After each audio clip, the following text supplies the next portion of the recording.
What do you get with Super Mario Bros., Donkey Kong, Legend of Zelda, F-Zero, Kirby, Pokemon, Yoshi, Star Fox, Earthbound? You get none other than Super Smash Brothers. This game is actually the game I grew up a lot and have a lot of memories. The Super Smash Bros. Series is one of the most interesting series. It was developed by Masahiro Sakurai. If you don't know who he is, he's the creator of Kirby. He made one of the coolest fighting games I've ever grew up with in my life.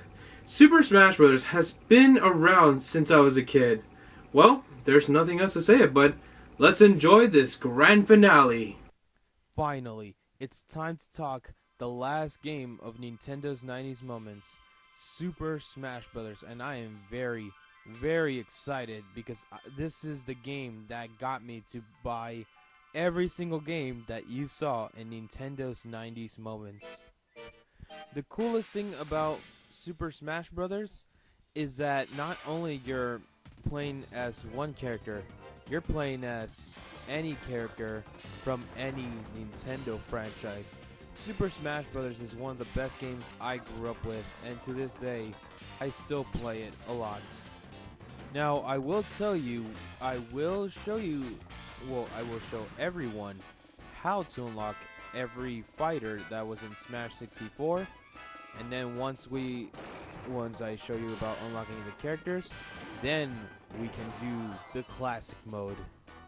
It's weird that my last review is actually my #1 favorite game. Well, without further said, I hope you enjoy for this review.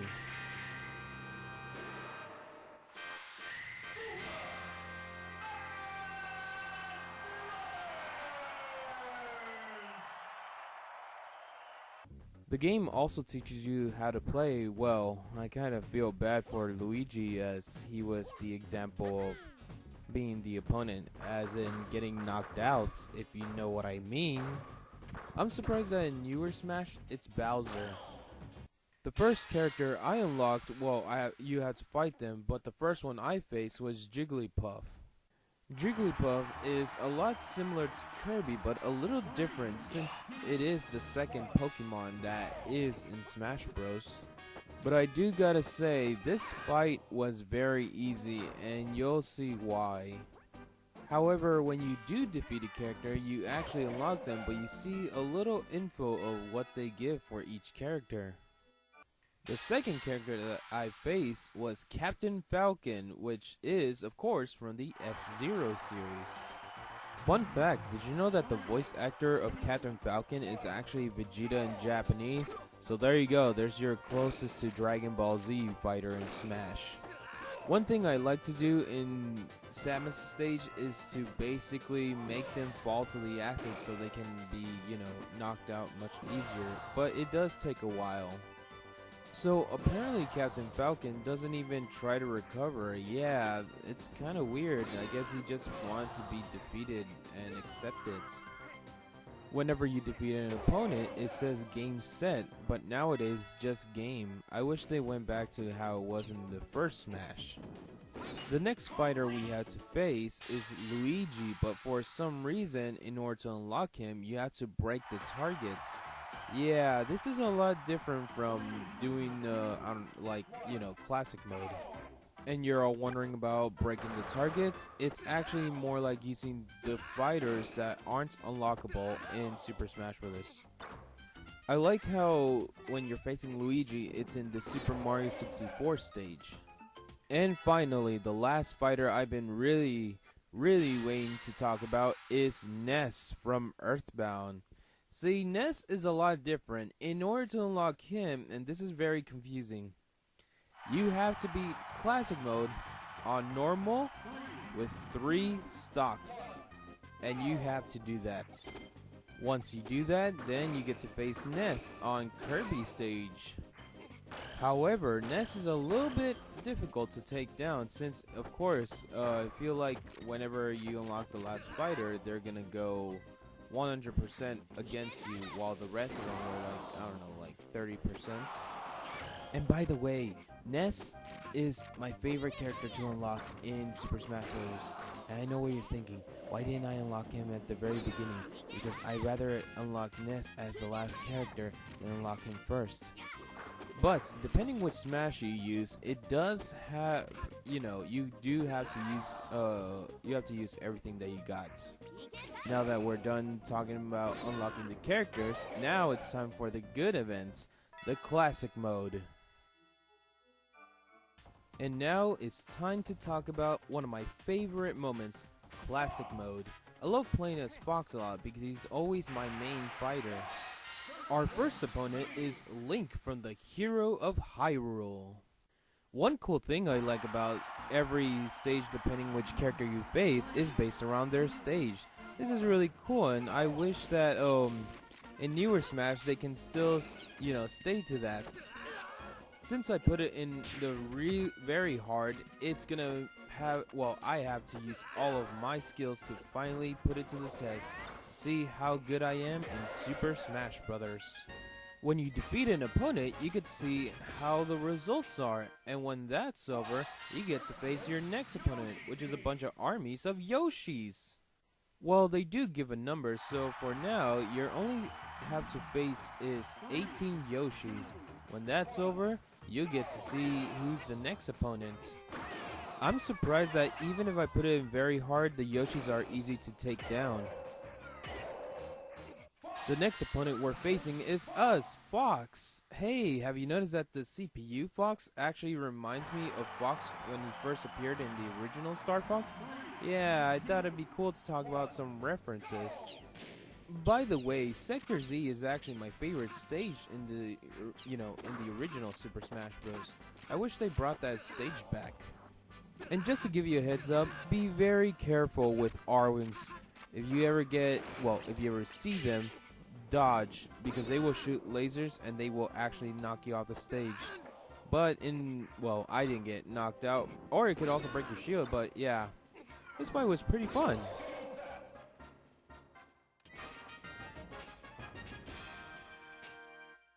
As I mentioned before, break the targets is something that you must do. You want to try to break every single one of them, but you gotta use all of your skills. Like I said before, put your skills to the test. Our next opponent is, of course, the Mario Brothers, and you can see we have Pikachu on our side, so this is a 2v2. Remember, like I said, in order to take these two down, you have to be very careful, since it's very fun to see that when you're facing Mario, you see the Mario 64 level, as well as Pikachu is with you. Speaking of which, our next opponent is, of course, Pikachu, and it's at Saffron City. What's very interesting about Saffron City is that there's a door, and if you actually go in there or get an opponent in there, a Pokemon could come out randomly. It's a random option, but it's kind of cool. I do gotta say, I'm very surprised that, like I said, in Saffron City, it kind of reminds me of the Pokemon anime than the games. The next opponent we're facing is Giant Donkey Kong. Yeah, it's pretty crazy that this is the first time in video game history that you get to fight an opponent that's really big.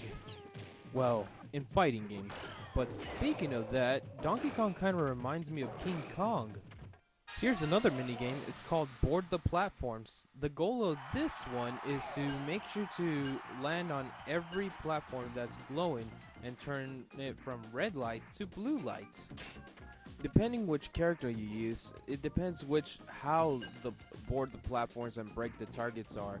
Some of them may be easy and some of them may be really hard. The next opponent we're facing is Kirby's. Yes, 8 of them. And what's interesting is that each Kirby is using a power based on which character in Super Smash Bros. Sometimes it could be the unlockable characters. And sometimes it could just be regular Kirby. The next opponent we're facing is Samus from the Metroid series. Yes, and my goodness, this stage is one of my favorites. I wish they can bring this stage back. But I do have to say, what I usually do whenever I face Samus is I try to not let Samus recover back on the stage so Samus can fall down to the lava, which you can see on the bottom part of the screen. Well, if only the camera wouldn't just concentrate on the characters. The next opponent we're facing is Metal Mario. Well, basically it's Mario with metal, and I do gotta say, Metal Mario is one of the most toughest opponents to face, because even if you just hit him once, he doesn't feel the pain. It's not until like you reach to 200%. And trust me, this fight will take a while. And now we gotta race to the finish. So this part, well, this it's not really like it's kind of like the boarded platforms and break the targets, but it's not in the list when you're not playing classic mode. So this is only available in classic mode. But the goal is to reach to the goal, and there's a time limit. So your best is to do everything you can to not fight these opponents and reach to the goal. Our next opponent is called the Fighting Polygon Team, and this is where it gets really intense, because now you gotta face 30 of them.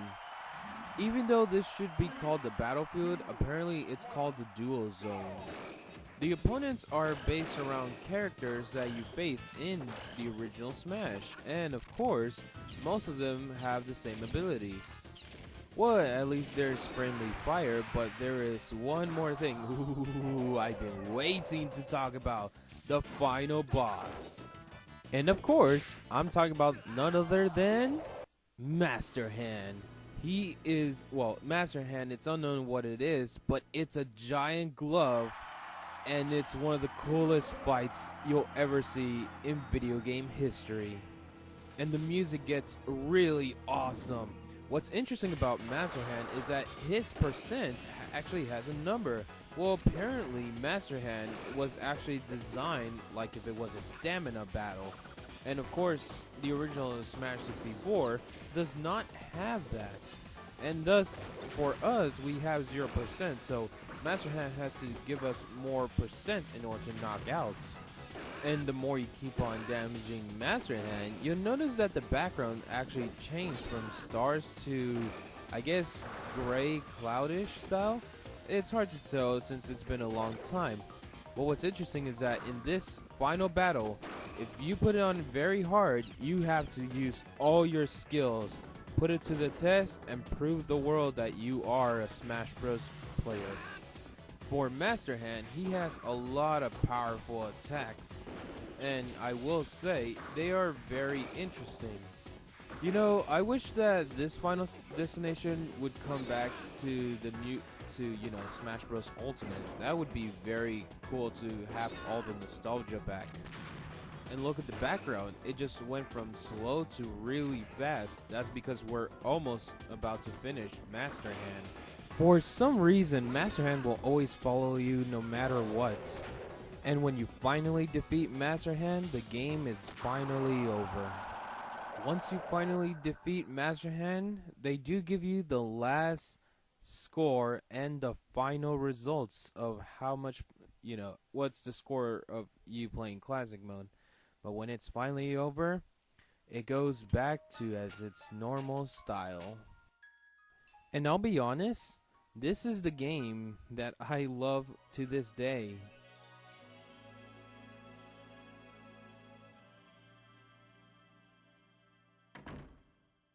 And that was Super Smash Bros., the best fighting game I've ever played ever since I was a kid.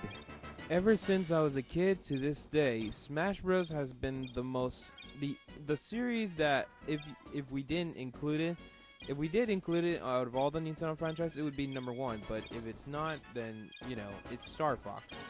Smash Bros. It has everything. The game has continued on. It has evolved multiple times, and that's what makes Smash Bros. One of the most interesting games of all time. Now we have Super Smash Bros. Ultimate, which is very interesting that everything from Smash Ultimate is going back to the roots of Smash 64. And I do gotta say, Masahiro Sakurai coming up with an idea making a fighting game with Nintendo characters was a brilliant idea. in fighting games, they usually have to create characters, which sometimes could take forever. But since Sakurai chose to use Nintendo characters, it made it a great job. Well, there's still excitement for Smash because I'm still hoping to see what's new for Smash. But thank you for watching, because I will see you guys. Well, actually, thank you very much for supporting this series.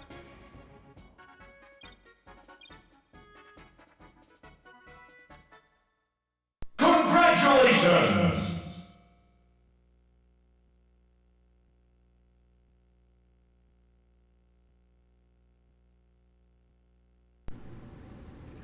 I hope you all enjoyed the Anime Madness Video Games Counts Nintendo's 90's Moments series. It was actually by far my favorite series. I really enjoyed it a lot. And yeah, you all saw a bunch of games. Sure that I could have ended it a bit early, but I just wanted to show you all how many great games are there. Well, all I can say is thank you for watching. I'll see you guys on the next episode. Oh, and if you're wondering, is it going to be next year? The next episode is going to come out in 2022. Bye.